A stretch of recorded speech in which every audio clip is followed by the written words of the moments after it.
Sí.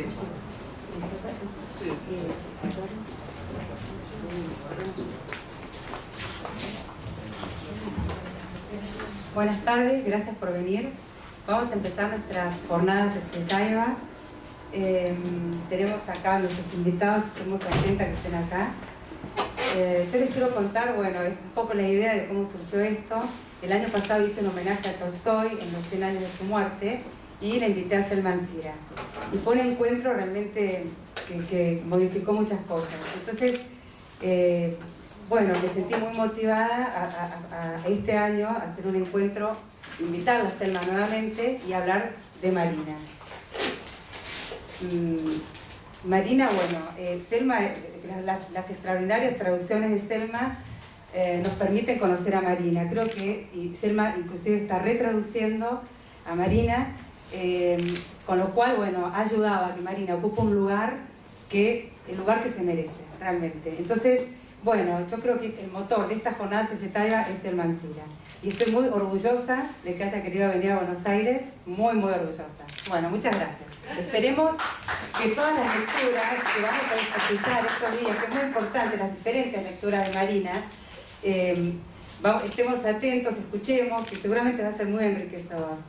Porque Marina es muy enriquecedora. Así que, bueno, bienvenidos. Los dejo con Maximiliano Fortuny, que va a moderar esta mesa. Gracias.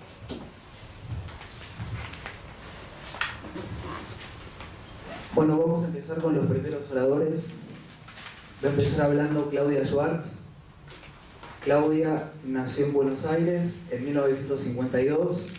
Es poeta, traductora, editora, coordinadora de colecciones de poesía y de revistas literarias, periodista especializada y actriz. Su primera publicación fue un cuento para niños, Zimbala, en 1984. En 1991 publicó su primer libro de poemas, Pampa Argentino, que por la concisión, la cuidada elaboración y la violencia de su lenguaje marcan claramente el camino que habrían de recorrer La vida misma, 1992, y Ávido Don, 1999. Libros, sin embargo, cada vez más despojados. En 1991 publicó la novela Niña, una historia de amor en el marco más o menos hostil de París y Nueva York. Aunque la sencillez aparente recuerda a Chekhov, el desgarro interior de la novela evoca también los episodios internacionales de Henry James y las atmósferas de Anita Bruckner. Schwartz ha escrito también monólogos teatrales que ella misma protagonizó y varias piezas inéditas de intenso lirismo. En 1999 editó en Venezuela su traducción de las elegías y sonetos de Luis Lavé. Otras obras, Tránsito de Nombre, Eólicas, 2011. Claudia. Gracias, Maximiliano. Bueno, será así esto. Buenas tardes. Entonces, Profundísima inocencia se llama mi texto. Y está dedicado a Vera Gregg en memoria. Siguiendo tal vez la acendrada costumbre argentina del uso de las traducciones, mi primer contacto con la poesía de Marina Tsvetaeva fue en francés. Para ser más precisa, un libro de ediciones La Découverte de 1986, traducido y prologado por Ève Malherbe, Tentative de jalousie et autres poèmes, que llegó a mis manos en el 89, poco antes de la caída del muro. Entonces, deslumbramiento. Marina dice: mañana, que es cuando comprenderemos, nuestra vida estrujamos como una carta. La comprensión es una venganza de la memoria, dice ella. El presente ya percibe su futuro. Y este verso, mañana es cuando comprenderemos, se repite varias veces a lo largo de sus grandes poemas. La comprensión ulterior de lo vivido y también de lo escrito. Una advertencia primera en la lengua de lo que intuye el oído, de lo que el ojo aún no ve, pero ya escucha. Y Marina escribe siguiendo imperiosamente un rastro que resuena, a veces como un zumbido en los oídos o como un trueno en el cerebro, simultáneos voz y eco. Incluso de mi lengua materna, de sonidos lácteos, me desdigo. Me es indiferente en qué lengua ser comprendida y por quién. La lengua expresa con urgencia, las dudas y las certezas, siempre profundamente emocionales, incluso las políticas, porque en Marina lo político es vertebral, aunque lo comunica pasado por el tamiz de sus entrañas. Marina escribe: la gente no sabe cuán infinitamente aprecio las palabras, más que el dinero, ya que puedo pagar con la misma moneda. Más allá del horror, la palabra esperada. La casa se derrumba y la palabra casa. La palabra es más rápida que el pensamiento, percibe con cuerpo y alma y traduce estoicamente las señales, tanto las de la pasión amorosa como las de la intuición filosófica o la certeza política. La voz mentía, el corazón se detuvo. ¿Qué sucede? Del cerebro, señal. Lo más importante, comprender desde el primer segundo de la revolución que todo está perdido. Entonces, todo es fácil. Quiero rescatar unas líneas leídas en Carta a la Amazona, texto escrito en francés. Tener todo para decir y no despegar los labios. Todo para dar y no abrir la mano. Esto es acerca del renunciamiento que usted llama virtud burguesa y que, burguesa o no, virtud o no, es el principal resorte de mis actos. Resorte, el renunciamiento, pues la contención de una fuerza exige un esfuerzo infinitamente más áspero que su libre despliegue. Esta reticencia resigna un combate inútil y otorga complejidad sinfónica única al lirismo de Marina. Su soledad, su certeza de ulterior comprensión más allá del tiempo, es su fuerza. Esa confianza, tal vez la única a la que se circunscribe. Marina hablaba y escribía con idéntica fluidez el ruso, el francés y el alemán. Además, otros idiomas, pero con idéntica fluidez estas tres lenguas. Orgullosa de su abuela polaca y de la madre pianista, su referencia absoluta, que no tocaba el piano de una manera femenina, dice ella, y de la que heredé la música, el romanticismo y Alemania. La música, simplemente yo, toda entera. La música la siento definitivamente a través de Alemania como lo amoroso, a través de Francia y la tristeza de Rusia. También afirma: el derecho de la entonación anida en la sangre. El parentesco de la sangre es vasto y sólido. El parentesco por elección es fino. Pero los lazos de la familia son algo aburrido. Mi pasión, mi patria, la cuna de mi alma, fortaleza del espíritu que suele considerarse como prisión para los cuerpos.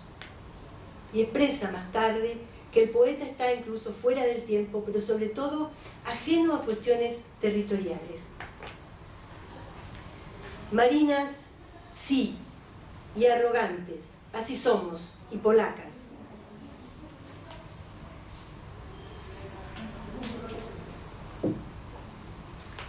Su territorio natural, entonces, no es cuestión nacional. Lo territorial parece una encerrona para esta muchacha adversativa que insiste en usar sombrerito en las colas de racionamiento.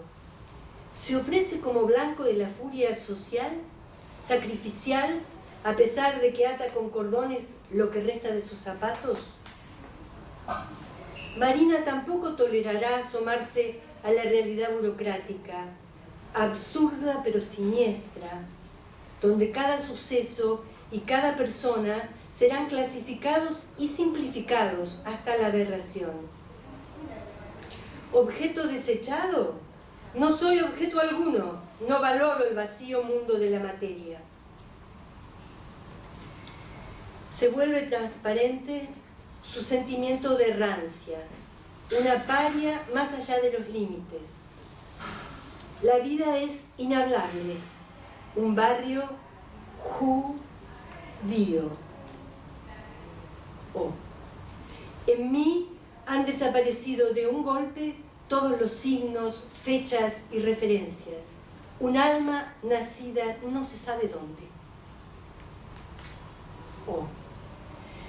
En el mundo cristianísimo, los poetas son judíos. También. ¿No quisieron vivir entre los otros, los muertos? Y ya en un poema de 1919 desliza este verso también recurrente, como otros. Gitana abrevando exilio en la alta bajeza del amor. Esta capacidad superlativa de Marina, inmensidad de inmensidades, que se sabe alma de una belleza semejante al Sinaí, para escuchar anticipadamente y atravesar su época, resulta alarmante y la condena a ser una Litternik, portadora de la peligrosa letra T, la letra de los condenados por traición política, como relata Varlam Shalamov.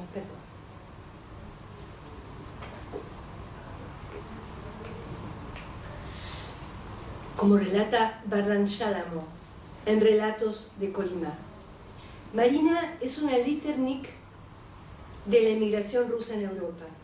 La T que condena a Ariadna a Siberia, al marido a la muerte y a ella misma a infinitos suplicios cotidianos, toda una vida de suburbio en suburbio, también desde su llegada a la Unión Soviética en el año de la declaración de la guerra mundial y hasta su final. Y un apunte sobre el tiempo y Marina. Kolyma comprende, en el sentido francés de abrazo, a Tsvetaeva. Shalamov narra que en la milagrosa biblioteca del campo, Tsvetaeva era leída ininterrumpidamente, y por lo menos desde el terrible año 38, en que él cae prisionero.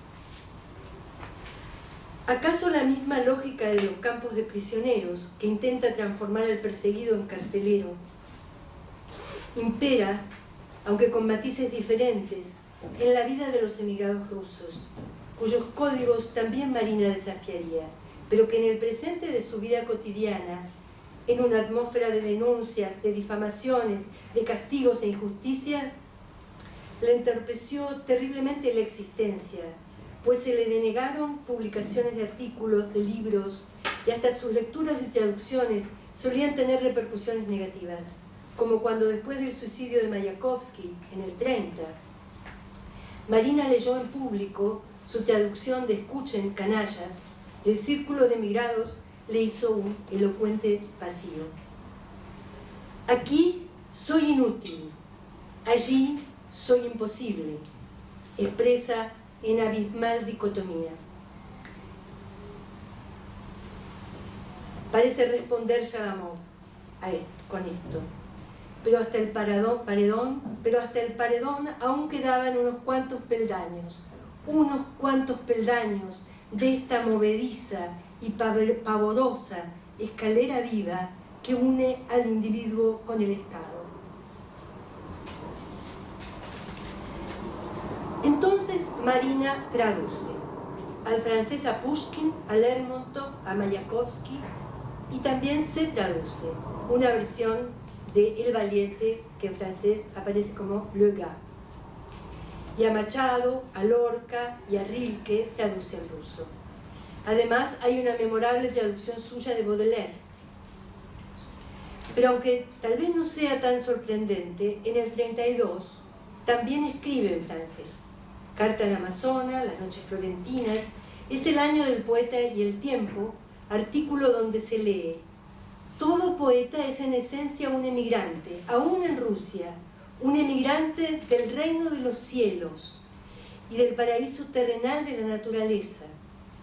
El poeta lleva siempre la marca especial del descontento, gracias a la cual, incluso en su propia casa, se le puede reconocer. Esto escribe Marina a Paul Valéry en el 37 acerca de su traducción de Pushkin. Cada poema es la traducción de lo espiritual en lo material, sentimientos y pensamientos en palabras. Si se lo pudo hacer una vez al traducir el mundo interior en signos exteriores, lo que es casi un milagro, ¿por qué no poder volcar un sistema de signos por otro? Es mucho más simple. En la traducción de una lengua a otra, el material está dado por otro material, la palabra por la palabra, lo que siempre es posible. Pero hoy quiero que Rilke hable a través de mí, dice ahora Tsvetaeva. Eso, en lenguaje popular, se llama traducción. ¿Cuánto mejor lo llaman los alemanes? Mi alemán es pésimo. Nachdichten.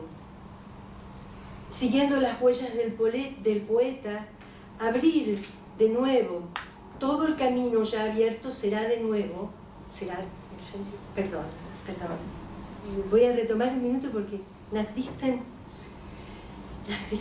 me confundió. Siguiendo las huellas del poeta, dice Marina, abrir de nuevo todo el camino ya abierto por él. Ya no importa que sea nach, en pos de, si es dichten, aquello que siempre será de nuevo. Nachdichten, abrir de nuevo el camino, siguiendo las huellas que han sido inmediatamente cubiertas por la hierba. Pero la traducción tiene otro significado. Trasladar no solo a la lengua rusa, por ejemplo, sino a través del río. Yo traslado a Rilke al ruso, como él algún día me trasladará al otro mundo, de la mano a través del río. El texto de donde leo esta cita finaliza encomiando la lectura de Rilke al lector francés. La traducción de los cuadernos de Malte Laurice Brigge, hechas por Betz y revisada por el propio Rilke, así como sus poemas póstumos, Berger, escritos en francés.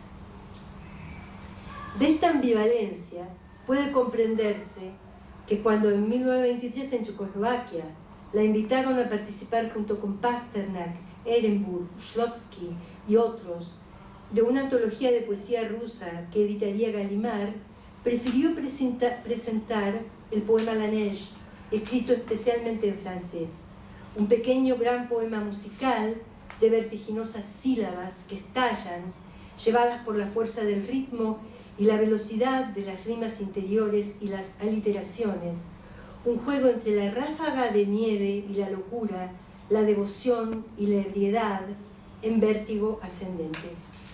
Y ahora me voy a tomar la libertad de leerles una versión con mi pobre francés, pero me parece importante porque como yo la leí, digamos, esta proximidad, en fin.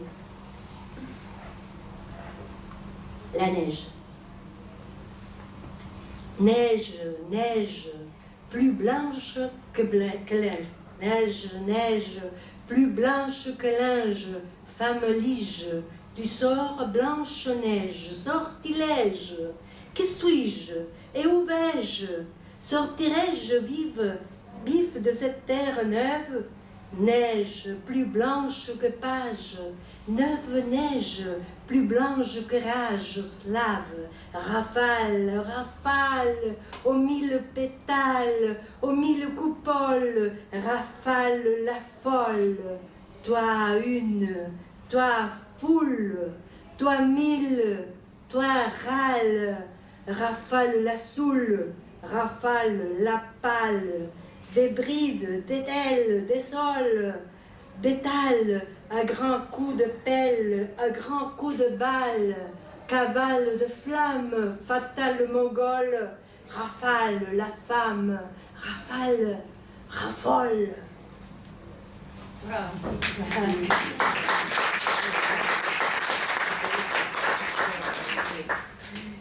Asimismo, me encuentro con Tsvetaeva.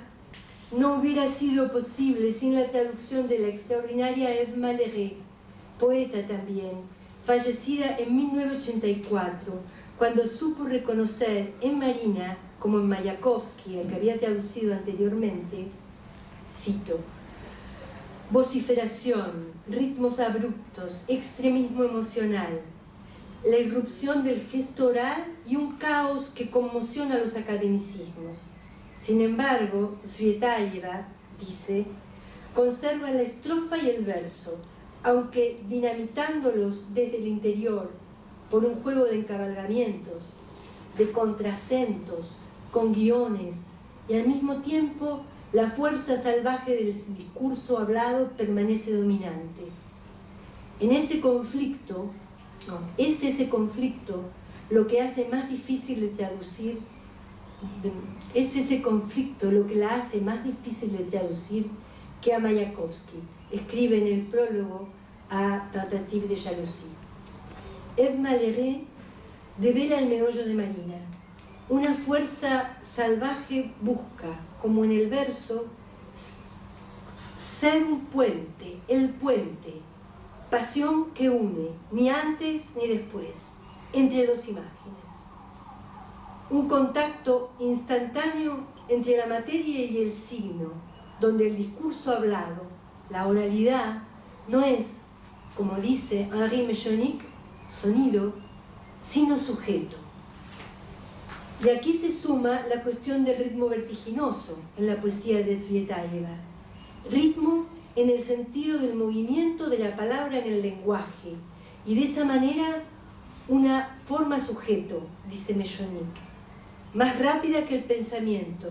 La percepción intuitiva se adelanta, busca una síntesis, aunque al mismo tiempo hay una preocupación por la reciprocidad flemática y frenética. Y la velocidad del ritmo parece ser un refugio desesperado, el único al que se confía. ¿Voluntad de hacer mal? Ninguna. Todo su encanto y todo su peligro están en su profundísima inocencia, afirma en Indicios terrestres. Así, en tanto la palabra sabe más que el pensamiento, todo es percepción y confianza absoluta en la hondura del precipicio.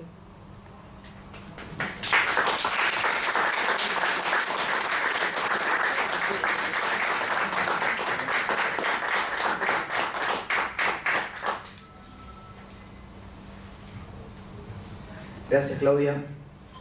Va a hablar ahora de Liliana Guaranio. Liliana nació en Buenos Aires, vivió en Avellaneda hasta 1971, año en que se trasladó a Quilmes. Es profesora de letras recibida de la UBA, se dedicó a la investigación bajo la dirección de la autora Noemí Ula, obras de autoras rioplatenses del 60 y 70, fue jefa de trabajos prácticos de teoría literaria en la Universidad de Morón, profesora de teoría literaria 1 y 2, literaturas nórdica, meridional, anglosajona y oriental, literatura argentina en el profesorado número 50 de Berazategui. Expuso sus estudios en congresos nacionales e internacionales abordando obras de Feliberto Hernández, Néstor Sánchez, Julio Cortázar y otros. Publicó notas, ensayos o textos de creación en revistas literarias, académicas, de arte o periódicos: La Prensa, La Nación, Innombrable, La Ballena Blanca, etc.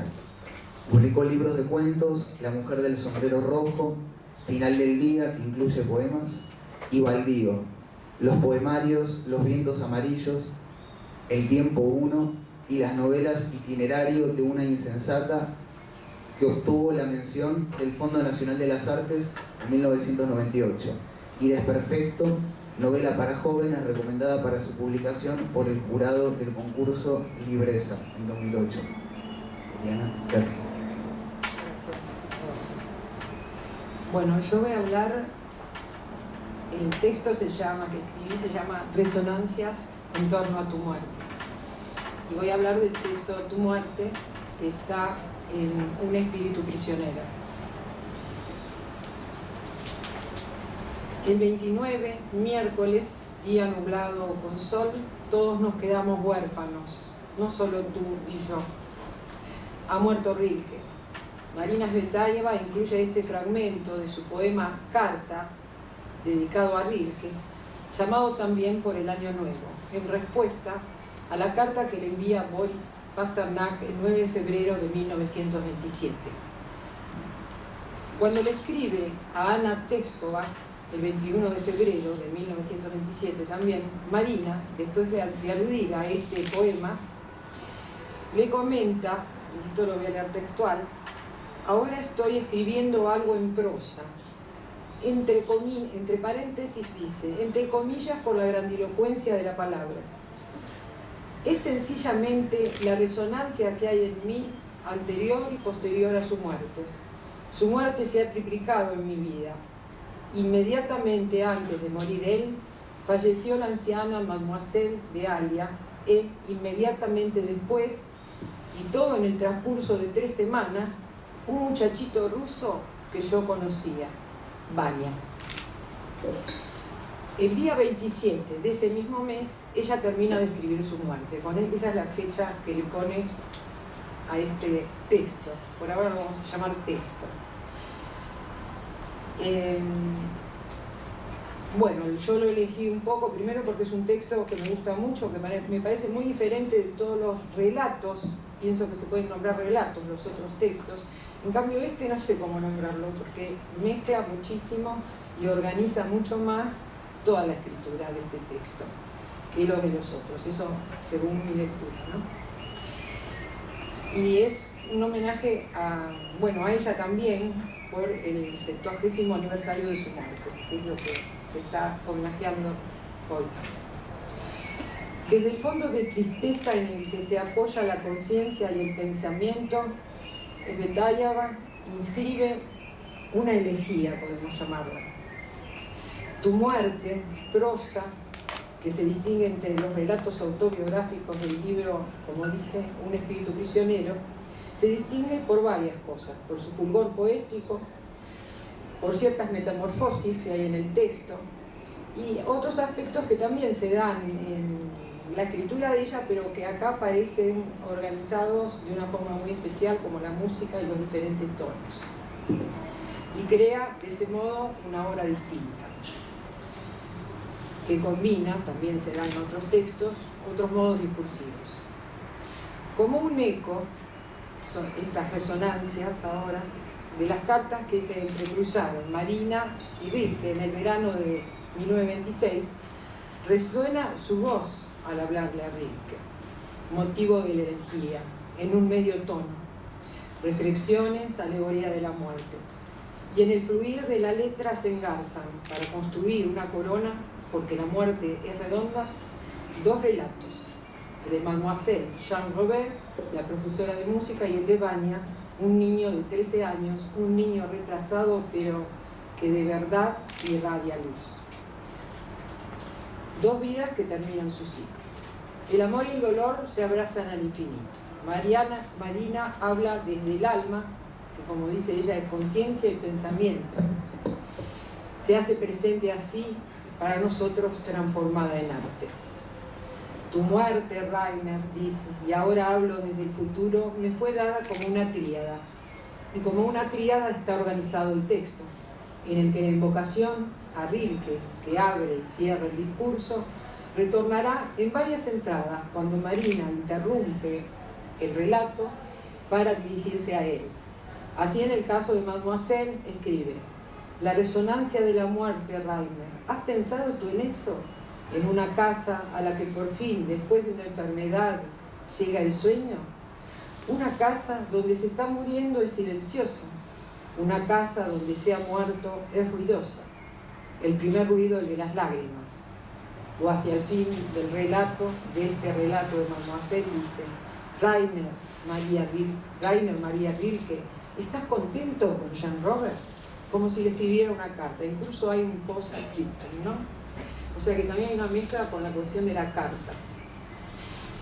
El decoroso lenguaje del duelo abre la potencia de lo existencial, cotidiano y realista. La muerte hace su trabajo silencioso, comprensibilidad, incomprensibilidad de la muerte, y la permanencia de en nuestro espíritu del que se ha ido. Pero cuando la muerte es la que se va, entonces los movimientos vuelven a la casa, los pasos, los ruidos se escuchan. Es por amor a Rilke que adviene a esta escritura, al círculo de los muertos propios, al entramado simbólico del decir, lo que leemos como se lee poesía, como ella leía a Pushkin de niño. Tu muerte, la de Rilke, entra entonces en un rodeo circular. Rilke pasa la fila de nuestros muertos y nuestra muerte. Solo de estas muertes, de las que componen nuestra propia muerte, voy a hablar cuando hable del vínculo. Y Marina trenza la corona con los relatos de Mademoiselle y de Vanya. Las palabras suenan y resuenan, como palabras de vida a muerte. Imposible escapar de cierto encantamiento. Transmisión intensa de una escritura, de una existencia vívida. Música que flota en lo cotidiano, en lo íntimo, en el estar, no estar sobre la tierra. Amor eterno a Rilke como amor eterno a Pushkin, el negro. Amor eterno a Rilke a través de sus cartas, las 7 cartas de Rilke. Marina las llama el cuerpo del pensamiento de Rilke, cuando las deja a cuidado de la Biblioteca Nacional Suiza, para que se publicaran 50 años después de su muerte, cuando los cuerpos hayan sido reducidos a polvo y la tinta haya palidecido. Nosotros, al leer la obra de Marina Tsvetaeva, también tenemos el cuerpo de pensamiento, su cuerpo poético y su singular forma de estilo literario. No sé de influencias literarias, escribe Marina, sé de influencias humanas. Entonces es el que amaba Rusia, que aprendió ruso porque encontraba en ese pueblo una espiritualidad opuesta al racionalismo y al ateísmo, el que los enlaza en su elegida soledad y aguda conciencia. Agrega en una parte, esto es, bueno, no voy a decir de dónde lo saco, pero amor de impronta fuerte, bueno, se conocen uno a otro por la letra, por las cartas, con absoluta indiferencia, dice Marina, por la opinión pública. Es decir, esto abarca también todo lo que escribe ella. A ella no le interesa la opinión pública. Rilke se preparaba para la muerte. En el libro de las horas rezó: Señor, concede a cada cual su propia muerte, que sea verdaderamente salida de esta vida en la que encontró el amor un sentido y su angustia, porque no somos más que la hoja y la corteza. Fue Boris Pasternak quien interviene para que Rilke le escribiera a Marina. Esa afinidad amorosa epistolar entre los tres dará lugar al temor de Pasternak de quedar de lado. Pasternak le escribe a Marina: ¿qué haríamos tú y yo juntos en la vida? Iríamos a ver a Rilke, pero nunca se encontraron. Rilke, internado en un sanatorio en Suiza, moriría el 29 de diciembre de 1926. Había escrito ya su epitafio, tan propio como su muerte. Rosa, oh pura contradicción, voluptuosidad de no ser el sueño de nadie bajo tantos párpados. Meses antes de su muerte, le había dedicado una elegía a Marina. Parte de la elegía son olas Marina, mar somos, las pérdidas del mundo Marina, las estrellas que caen. El arte, cuando es verdadero, da vida. En tu muerte, la voz no se separa de la letra. Trabaja con pliegues, motivos que retornan, ecos, movimientos de sentido que irrumpen en distintos tonos. Lo poético siempre, más narración, diálogos directos, conversaciones alternadas con el discurso interior, un discurso natural, palabras que a veces suenan detrás de la boca. Él habla del comerciante o la diaria, por ejemplo. Reconocemos la fuerza de las elipsis en Tsvetaeva, las oraciones sublimembres, los guiones, esos silencios que hacen que las palabras suenen. La repetición anafórica, los paralelismos, la fusión de opuestos y el ritmo poético, musical. La escritura de Tu muerte apela a la prosopopeya, a las reformulaciones de motivos que acompañan a esas muertes abrazadas por la muerte de Rilke, a la cita y al uso de lenguajes que le eran propios, el alemán y el francés. En Bellevue, no sé cómo se pronuncia, Bellevue, en Bellevue, con fecha 27 de febrero de 1927, termina de escribir Tu muerte. Mademoiselle Jean Robert es el primer título, o sea que hay un espacio y empieza el relato de Mademoiselle Jean Robert. Comienza con un diálogo directo, no hay aclaración de quién habla ni quién contesta, no es necesario. Se dan las lacónicas preguntas de la madre y luego las contestaciones de la chica. De las respuestas son de Alia, ¿no? Las respuestas son de Alia, la hija de Marina, pero aparece la madre y la hija en tercera persona. Y es como escuchar a Alia con sus 14 años y su vertiginosa vocabulario de la edad. Parece que realmente hay una mímesis impresionante. Por ejemplo, le cuenta a la madre, y si por las noches, está hablando de la profesora de música, y si por las noches ella crece, y crece solita sin ningún trabajo, toca en los 2 pianos al mismo tiempo, sola en 2 pianos y a 4 manos. Oh, se me olvidaba lo más importante. Sobre el diván en la sala está ella, de joven. Está recostada sobre la hierba leyendo un libro y hay manzanas a su lado. Lleva puesto un vestido rosa con cintas, se ve preciosa. Y también entonces estaba muy delgada, ahora es por vieja. Y entonces debe haber sido por joven. Y le ha crecido la nariz, ¿no? Acá hay 2 situaciones verosímiles pero fantásticas en la mente de la chica cuando le cuenta, tiene toda esa imaginación. Y también en la boca de Alia aparece la pobreza y el código de honor de los pobres, el frío de la casa de Mademoiselle, la comida poca en la fiesta del fin de año que ofrece a sus alumnos. Leo una cita de Alia. Justamente porque ella es tan pobre, eso es maravilloso, es absolutamente incomprensible y al mismo tiempo absolutamente claro, por amor. Cuadros y espejos, recuerdos, trenzados, tejidos, libros, muchísimos libros. Y lo más maravilloso, hay 2 pianos de cola. La pobreza francesa y la pobreza rusa. La madre, quien con poco dinero quiere hacer un regalo a Mademoiselle para la Navidad. La pobreza rusa de los exiliados, con ese orgullo sangrante por el que se los conoce. Gente cuyo presente, fracasado y destrozado, creía en el mañana, espléndido de los niños.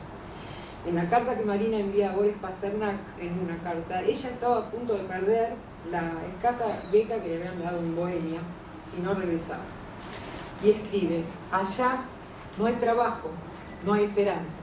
Y más adelante, y yo me encuentro en la calle, pero yo no importo, los niños.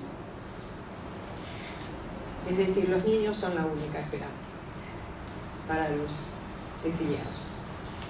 Marina, en primera persona, siempre cuando le habla a Rilke. En Mademoiselle, como vimos, se metamorfosea en tercera. O simplemente, a veces, es una voz que organiza. Juega ella con otras voces, entre ellas la que oímos de Ariadna de Fron, Alia.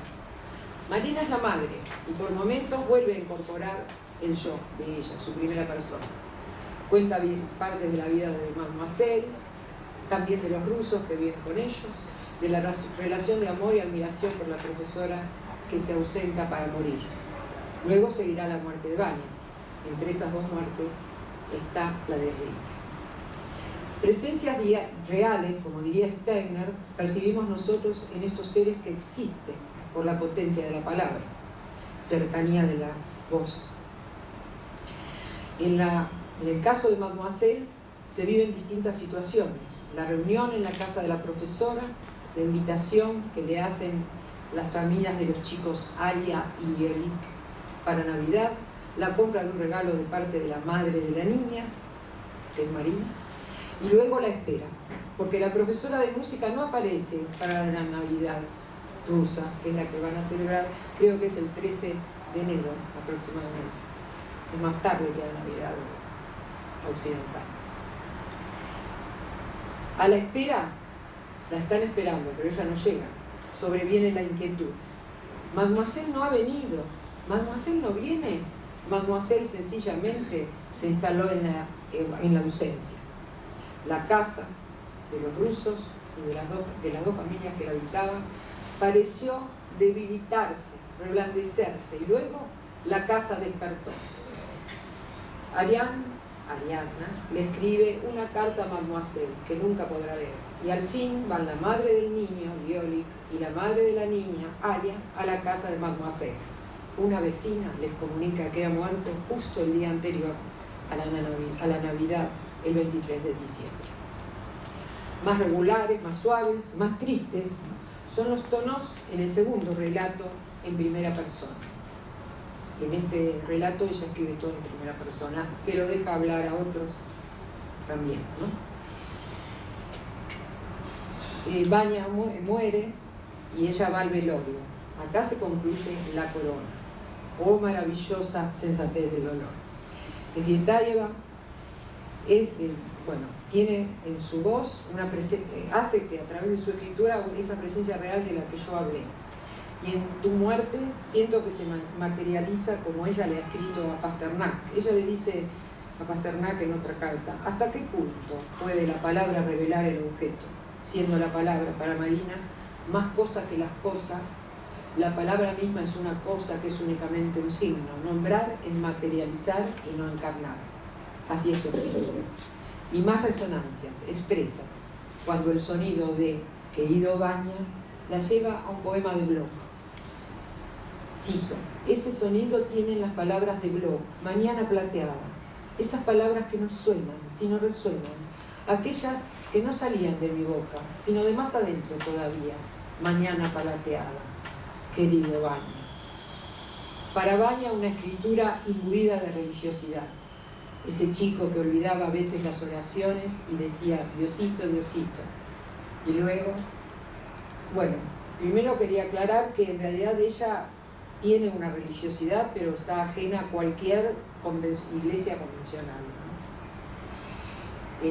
¿no? Luego de hablar de este chico, hay un extenso párrafo dedicado a Vanya, que comienza: si ahora pudieras vernos a todos aquí reunidos, si pudieras ver este templo repleto, seguramente preguntarías: ¿qué fiesta se celebra?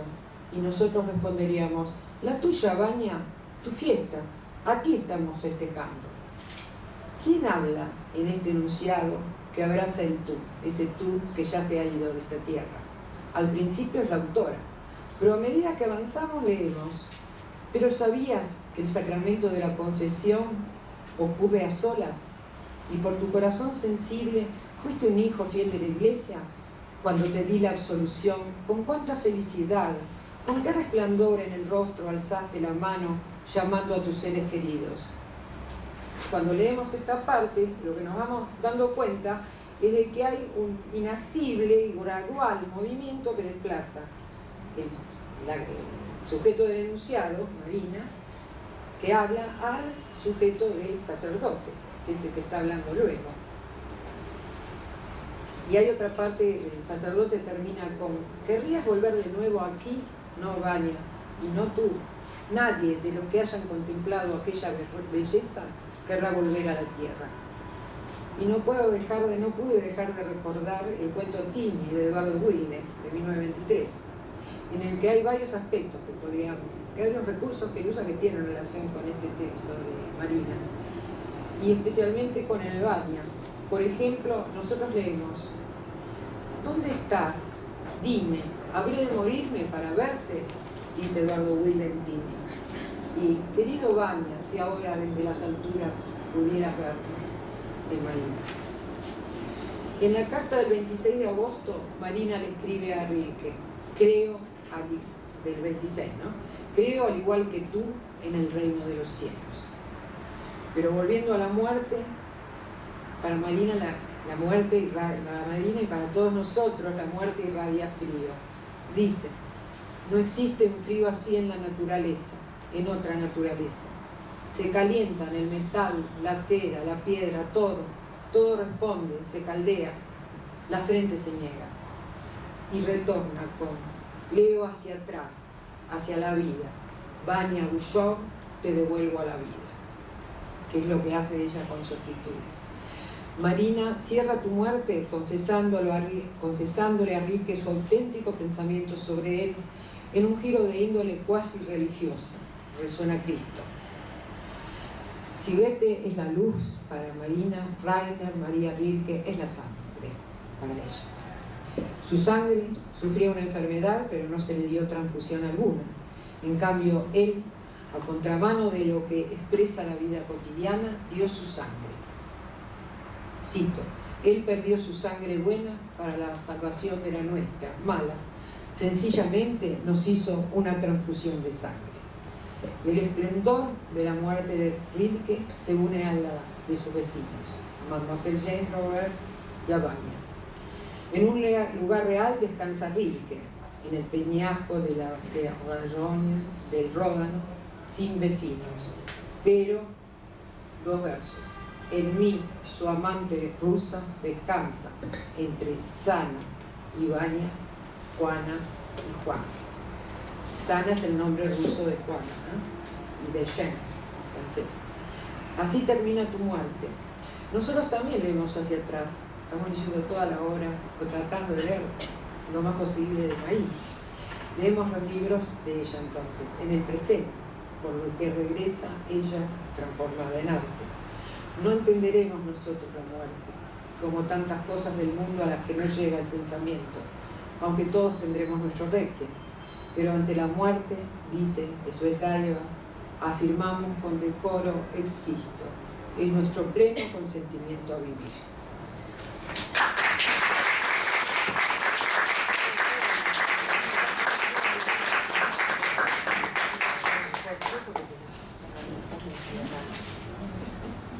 Gracias, Liliana. El último orador de esta primera parte es Roberto López Belloso, que nació en Uruguay, trabaja como periodista desde los 18 años, actualmente jefe de redacción del semanario Brecha.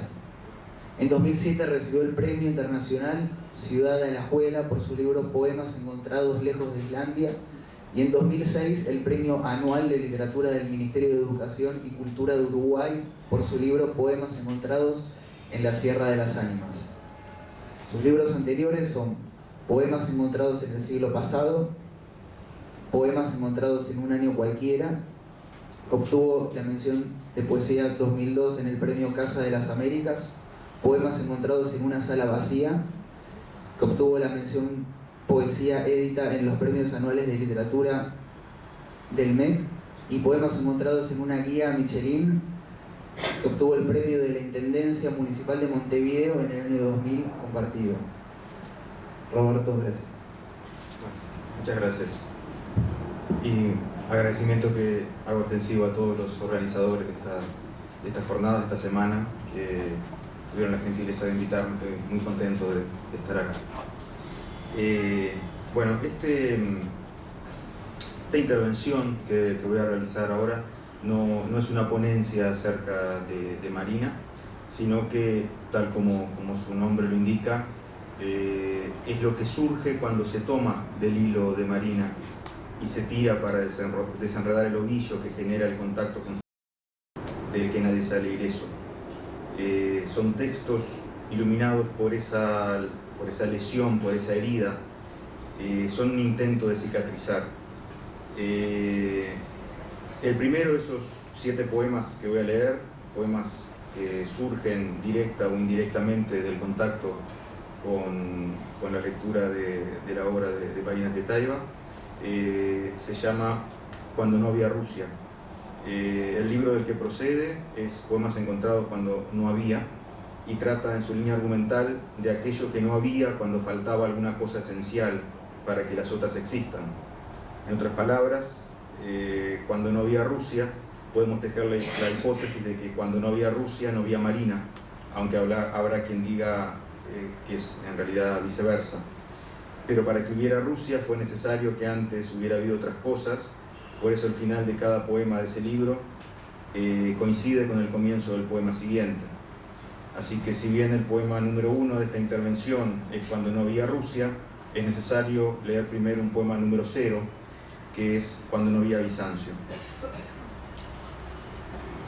Cuando no había ciudad sagrada en las orillas del Bósforo, no estaba el cimiento de la persistencia de lo intangible, no había más que prospectos de arena filtrándose entre los dedos invisibles del tiempo, muros mordidos por el viento sin raíces de capitales sin alma. Cuando no había ciudad sagrada, cuando no había cúpula de Santa Sofía, cuando no había murallas para negarse al salvoconducto y la vergüenza, cuando no había golpe de humedad en los pulmones heridos del cuidador agonizante de la basílica cisterna, cuando no había medusa ni cabeza de medusa, cuando no había verdes y azules arrancándose los ojos en la matanza cromática del hipódromo, girando enloquecidos en tumulto y dejándose arrastrar por la insana pureza de los iconoclastas, cuando no había belleza en el rostro de las vírgenes amantísimas, cuando no había Bizancio. La soledad del monje no tenía un espejo de mosaicos dorados en el que mirar el rostro esquivo de la fe.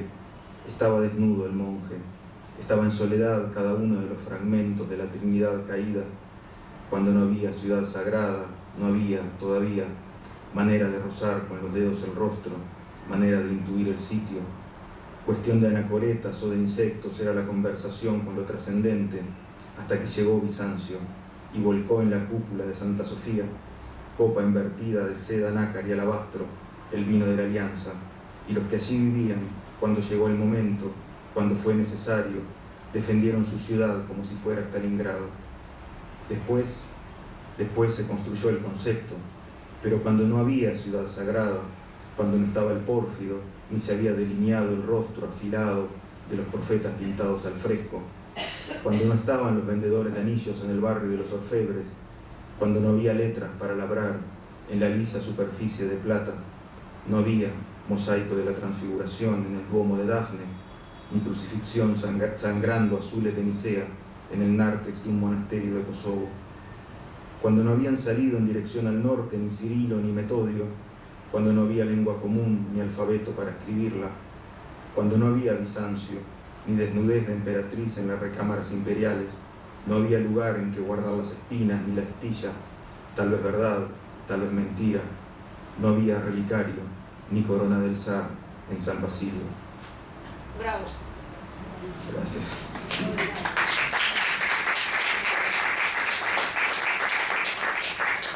Cuando no había corona del zar en San Basilio, cuando no había Iván, cuando no había calles incendiadas ni invasores ahogados por el puñal asfixiante del incienso, cuando no había monjes reflejando las genealogías de Roma, cuando no había Oriente, cuando no había jinetes de la estepa, cuando no había caído el canato de Kazán, cuando no había ordenado el zar construir las cúpulas hipnóticas de San Basilio ni cegar al arquitecto, no había sangre ni sed para calmarla bebiendo de la sangre, no había espada ni grito provocado por la espada, no había aspiración tras aspiración y duelo reflejándolo todo desde la sangre al duelo en la diáfana opacidad de la hipnótica letanía en la que gotean interminables capas de cebolla los títulos de la coronación del serenísimo zar por la gracia de Dios emperador y autócrata de todas las Rusias. Cuando no había esa letanía del que debe anexar a su corona las polvorientas joyas de estepas interminables, letanía de taigás interminables, letanías de entramados de contratos de vasallaje interminables, letanía de muerte también, de traición también y de ostracismo. Cuando no había Rusia de Kiev ni Rusia de Vladimir, cuando no era más que un puñado de aldeas el señorío de todas las Rusias, no había Pushkin, ni estatua de Pushkin, ni los ojos de niña de la dama del 41 reflejándose en la nieve que refleja la estatua de Pushkin. No había hija del capitán en el puesto fronterizo, ni estafadores ambulantes comprando almas por cuenta de Gogol. Cuando no había zares, no había la gracia con la que compone el baile de máscaras, la máscara encarnada de Ana Karenina. Cuando no había Rusia, no había tierra prometida, ni virgen de Vladimir traída de Bizancio.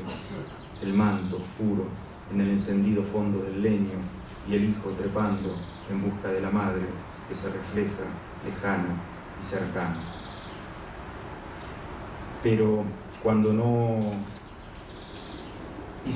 había Rusia, no había Marina, pero si había Marina, debemos recordar que también había Akhmatova, y había a partir de Akhmatova un poema sin héroe. El texto que voy a leer a continuación, 1913, de Poemas encontrados en el siglo pasado, trata precisamente del héroe de ese poema sin héroe, quien se quita la vida en ese año 1913, cuando comprende que era de Alexander Blok la propiedad incuestionable de Olga Sudeikina, a quien pensaba suya.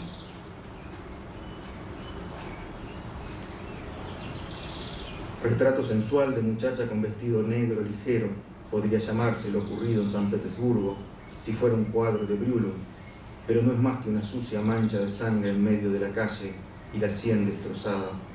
Una bala era, al final de cuentas, la rosa negra de Blok en la copa de la sala repleta del elegante restaurante. Al final de cuentas, era una bala, destrozada la sien en medio de la calle, una sucia mancha de sangre que no sería más que un cuadro de Brühlov si fuera un retrato sensual de muchacha con vestido ligero, lo ocurrido en San Petersburgo. Pero una muerte siempre es una muerte y encierra su cuota de misterio, incluso para el oficial a cargo. Estaba claro en este caso la mano, el arma, la ocasión y el móvil.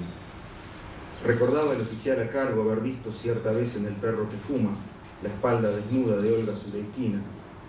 Como en un cuadro de Brühlov hubiera pensado de no haber estado de servicio. Fue solo un flash que lo cegó mientras volteaba el cuerpo sin vida del poeta y soldado del regimiento de los húsares. Fue solo un flash, el desfigurado rostro. Otra muerte en la que todo comentario está de más, pensó.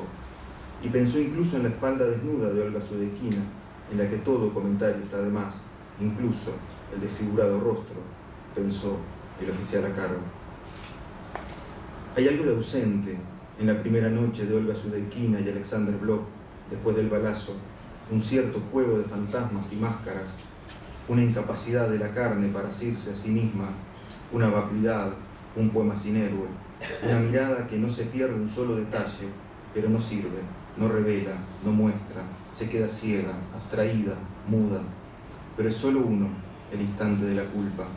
Después de eso comienzan a delinearse los contornos, ayudados por el contraste de la piel de los amantes en las sábanas oscuras. Después de eso, lo ocurrido en San Petersburgo, la espalda desnuda, la rosa negra, la bala y la sangre, podría llamarse apenas un caso cerrado.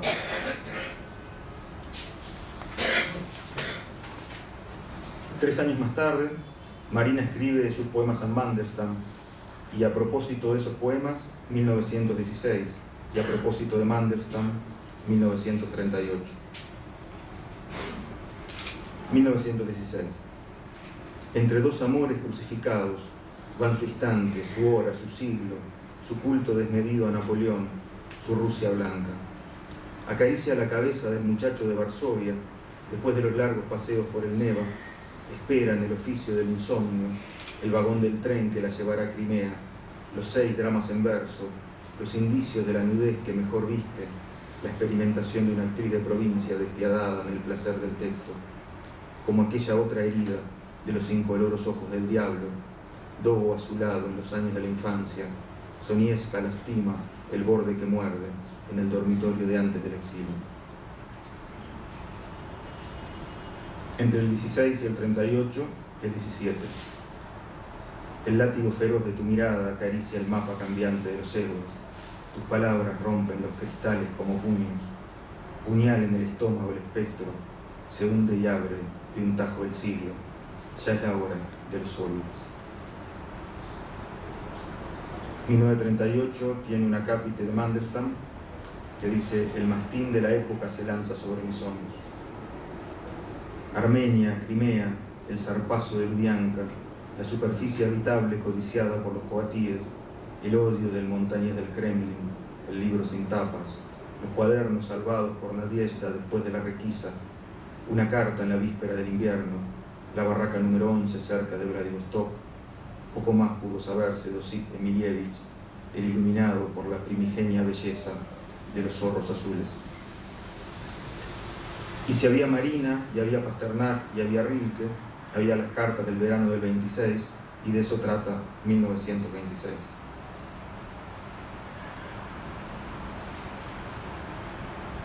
No es en absoluto un marinero, pero se deshace en palabras en las cartas del verano del 26. Con arcos quejumbrosos, en la sangre abstinente le habla de las 100 cegadoras fotografías que se difuminan en las extensiones ilimitadas del azul de Bloch, del puente en que el amanecer partía, la copa desbordada, su pasada fe en el encanto, árida en las dos orillas. La tristeza navega las páginas en blanco de la libreta de tapas de cuero, la ansiada caligrafía de la que languidece entre los expatriados, la pulsión disciplinada en la supuesta cercanía de la correspondencia. Esta noche la pasaré contigo, hoy he comenzado 5 cartas para ti. Del otro lado ella construye su propio vacío. No me opongo, no respondo, no tengo nada que ofrecerle, todo ha sido tomado. Le escribe, con la condescendencia de los caracteres cirílicos, lo absuelve de su sed de Francia y de otros lugares inexistentes, oculta su foto con el brazo para no mirarlo tan de cerca, ruega por un puñado de brisa de Moscova, después llama al silencio por su nombre. Y bueno, en esta sala hay muchas traductoras y quienes sufrimos el placer de vivir con una traductora, sabemos que cuando están obsesionadas con una traducción pasan semanas y a veces más tiempo persiguiendo una palabra, persiguiendo algunas equivalencias. Así que en 1958 trata de un poema de Evtushenko y también de una traducción de Evtushenko que en cierta medida tiene muchos elementos tomados, prestados de mi padecer junto a la traductora de Skatzel, no así de Evtushenko. 1958. No se ha perdido el nervio a pesar del esfuerzo que hacen las palabras por sentirse a gusto tan lejos de casa. Puedo imaginar a Natalia Ivanova buscando las equivalencias, desolada, porque se le escapan entre los dedos como peces. Pero en el rastro plateado del inasible cuerpo del poema queda cierta humedad del alma, de esa triste expresión sin entusiasmo de la mujer envuelta en una bata japonesa que abre la puerta y pregunta sin asombro: ¿decidiste quedarte? ¿Un cambio en tus costumbres? Solo vengo un momento, olvidé el reloj. Ah, sí, claro, el reloj, olvidaste el reloj. Todavía un soplo de ese dolor disimulado detrás de la ironía, la actitud desusada, la expiración del aliento contenido. También sería posible decir una gota, abstraída en el sudor del rostro, temblorosa, equilibrando el sesgo en el umbral de un apartamento de la calle Negrina ya.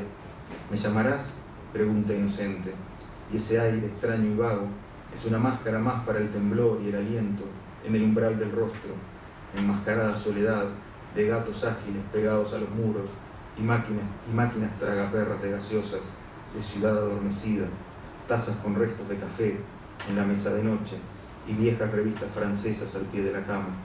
Pero es el temblor desnudo, no hay un solo rictus que lo vista, es la desolada caricia del gesto desinteresado cuando las cartas están echadas. Aquí está tu reloj, deja que te lo ponga. Hay un trasfondo en ese gesto, una instantánea congelada, algo definible, pero que el poema calla, un rastro plateado del año escrito al pie del último verso. Y lo que ocurrió en ese año fue que el poeta Evtushenko olvidó su reloj en un apartamento de la calle Negrinaya y que luego Natalia Ivanova tradujo el episodio. Y finalmente, para terminar, 1995,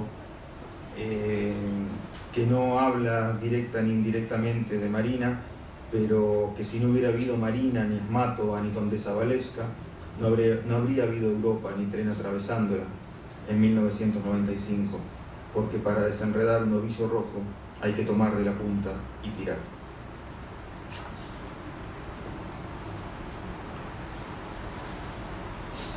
Mecida por el tranco suave del ferrocarril a Vilna, hojeaba entredormida unas revistas. El níspero amargo de la campiña conserva el helado sino de la inútil espera, pero no llega a tocarla, así como estaba, protegida por la carcasa tejida en la paciente siderurgia, ojeaba entredormida la suave llanura de Polonia, sembrada de espectros, y el reflejo del sol inocente golpeó la puerta del vagón comedor y le trajo en ese reflejo la sombra contenida de la espera. No se ha borrado el sino de las ferrumbradas caballerías del siglo XIX, el rumor de las tabernas donde se leían las cartas de la condesa Walewska prometiendo a Bonaparte.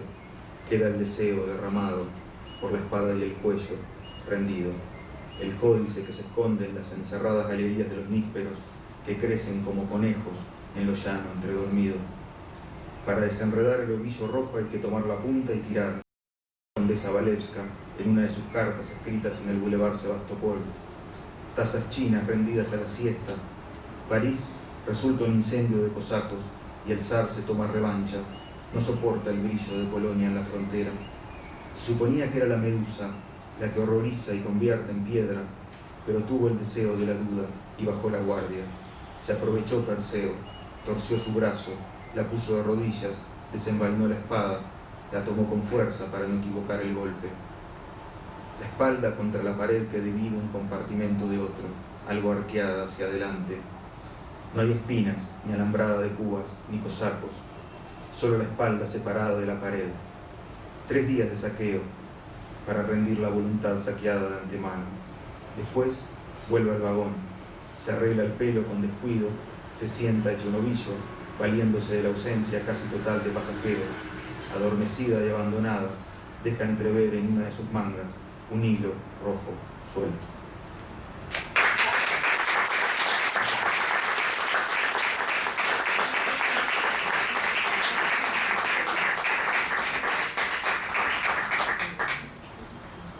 Gracias, Roberto. La idea ahora es, si alguien quiere decir algo o preguntar algo, que lo haga. Tenemos unos minutos y después va a haber un corte para tomar un café o algo y después volvemos y va a estar Selma Ancira. Si alguien quiere preguntar algo, levante la mano y espera que yo le alcance el micrófono.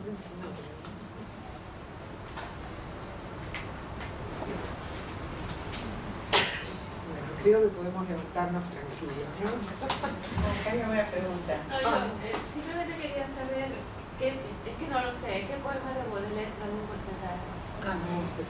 No, esos son datos que yo recojo del trabajo de Eve Malherbe. Ok, pero Así no que- sabemos cuál. No, yo no lo sé, pero te puedo prestar para que leas. No, yo tengo el libro. Ah, bueno, Sí. aquí está. Ok. Esta es mi fuente de información y además mis lecturas, ¿no? Ok, sí. Pero toda la información, no sé si toda, pero gran parte de la información delicada sobre las traducciones la obtuve del trabajo de Malherbe. Ok. Gracias, Claudia. Sí, por favor, yo no hablo francés, entonces le pediría a la primera disertante que tenga la gentileza de leer el poema en francés. Ella lo hizo muy bien, porque al no conocer las palabras, yo sé que la traducción pierde la originalidad, ¿no? Pero por lo menos para saber ¿Cómo no? Es la más, raíz, lo que es quiere más, decir.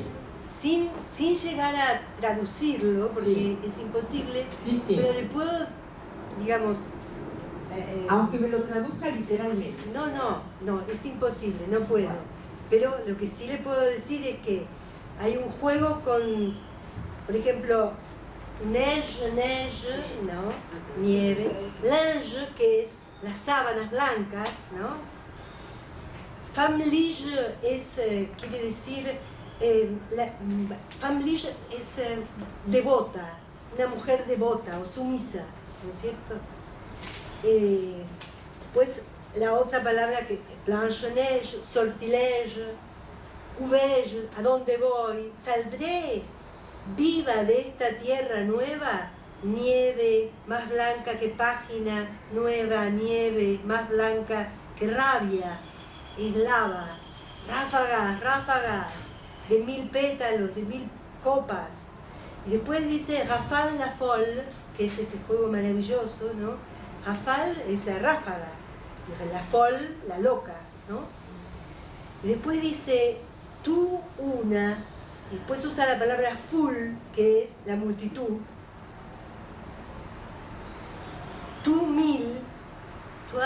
y después dice tu hal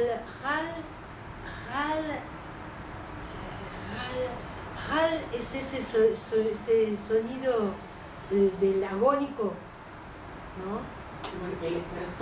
El estertor, exactamente.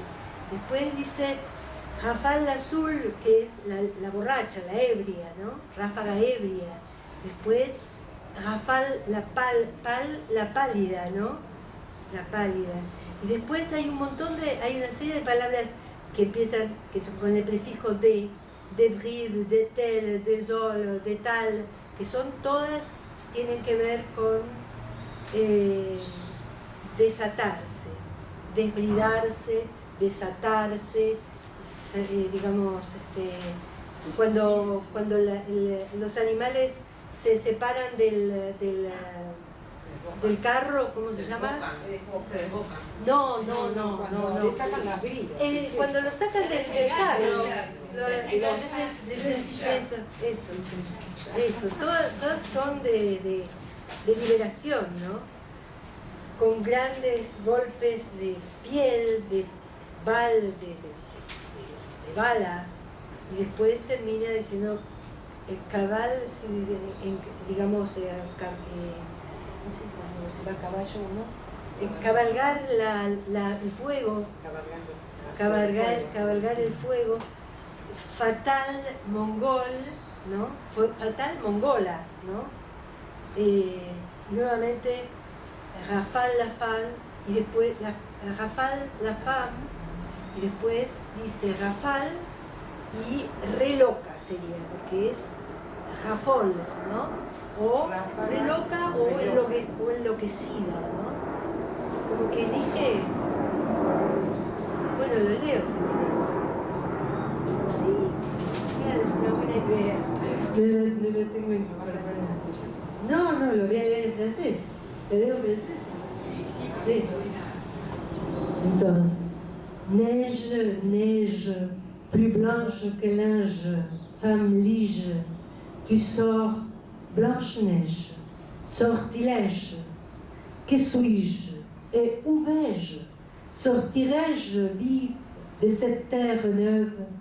Neige, plus blanche que page, neuve neige, plus blanche que rage, slave, rafale, aux 1000 pétales, aux 1000 coupoles, rafale la folle, toi, une, toi, foule, toi, 1000, toi, râle, rafale la soule, rafale la pâle, des brides, des tels, des oles, d'étale, un grand coup de pelle, un grand coup de balle.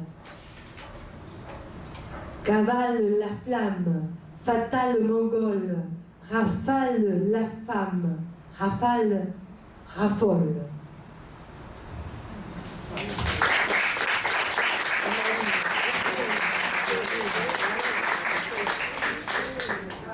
Bueno, gracias. Hacemos un intervalo y en 10 minutos hay café afuera para lo que...